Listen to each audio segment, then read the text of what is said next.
Yesterday, all their crappy music sounds the same. I'm so sick of hearing this music everywhere I go. I think Kenny likes it. All right, let's step up, take a close look here at our South Park pinball machine. And in particular, this guy right there, Mr. Kenny. He's located here, top right of the playfield. And when you hit him, he'll speak his Kenny speak, and he'll move around.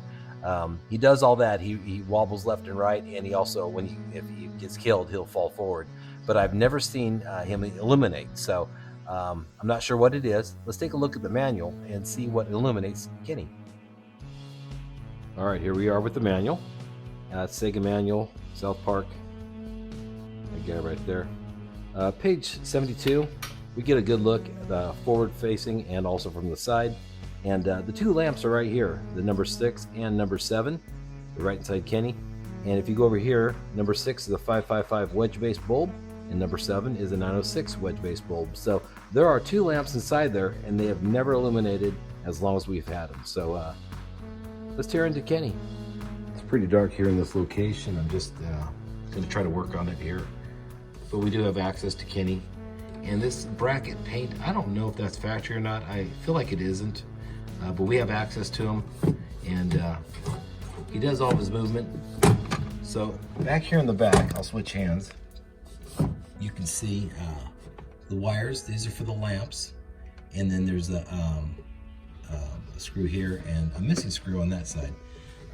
And also it looks like there could be a hole in this electrical tape that feeds the wires for the lights. So let's tear into this, see what we got going on, because maybe it's just a bad wire. So here we have it, the connector, the harness, and then the two mounts with the 906 and the 555.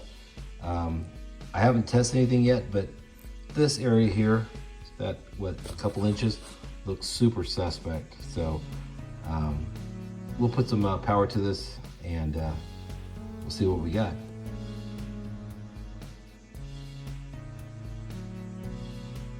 So we're looking at the disaster for the Kenny lamps, and I did pull these out, and the 906 tested fine, as did the 555. But look at this, these butt connectors splicing the wires together, and then about a foot of electrical tape. So we'll remedy this. It's probably, this is where the issue is, and we'll put it back inside, we'll test it. But that's no bueno.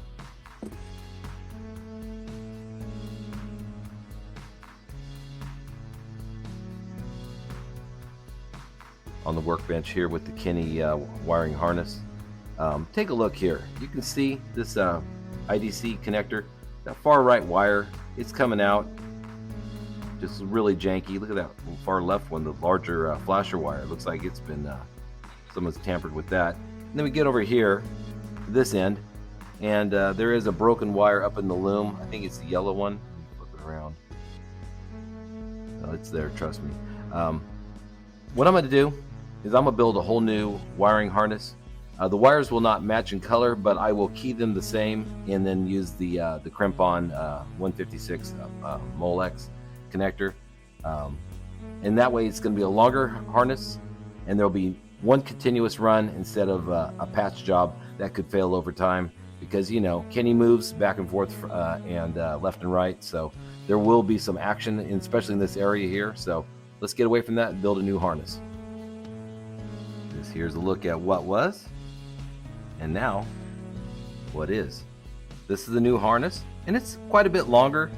It has no more IDC connector, which is good. Oh, I got to put a what do you call it, a key in there still. No big deal. I have a key left over, I think right here. There it is, in the 2 position or the 4 position, however you want to look at it. It's longer. It's going to have an LED for the 555 and a brand new 906 in that place. And let's put a key in there right now. So we're looking at this tiny little key. This is the one that came out of the IDC connector. It fit poorly in the Molex connector. I don't know if they're not compatible or not, but I did my other trick, is I put a squirt of hot glue in the key position, so there's no way to put this on wrong. And I got the ramps on the right side. There's a ramp right there. You can see the ramp down. There's a ramp there. So everything matches up now, and it's keyed with hot glue instead of a ill-fitting key. Okay, Kenny, I'll bet you $100 you can't light a fart on fire. As you can see, we're now in track mode back at the game. Looking down, this is just a test here. We're testing to make sure the harness is wired properly, everything's good, before we put it all back together and find out we did something wrong. So that light that's now flashing, that is the Kenny light. Where's that at? Right there, look at that. That's what they call an insane bright, I believe. And that's what's going to power Kenny at certain points. Now we'll go into the coil tests and test the flasher. Ah, shit! Ah, shit! Help! Somebody do something! Ah, this stick is on fire!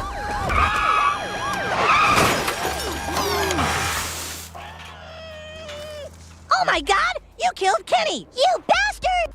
Alright, so now we're in the coil test for the flashers. And this took me a minute to sort out because I couldn't figure out why, because the lamp was in the bottom of the cabinet. But when we're in this position right here in the test, you push the button behind Kenny, watch. There's two 906 flashers back there that go off at the same time, which I did not know, as the one on the new harness.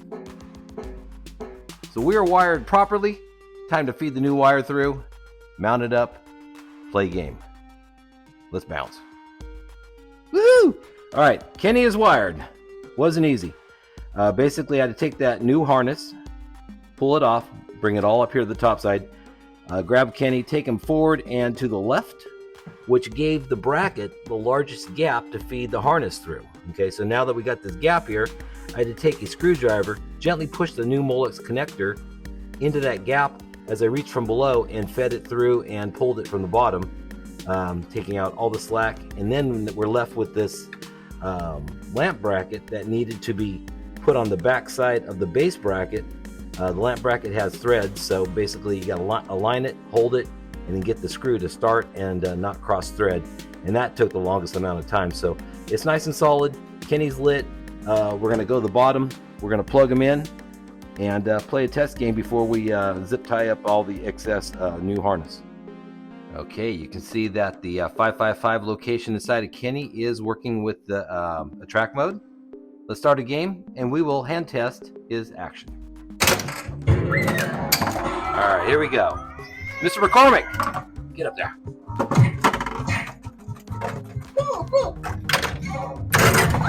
His flash lamp is working.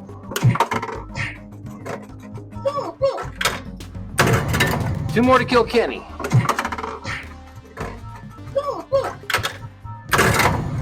Last one. Looking good. Bye, Kenny.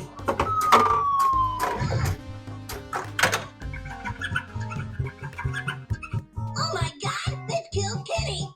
You bastard!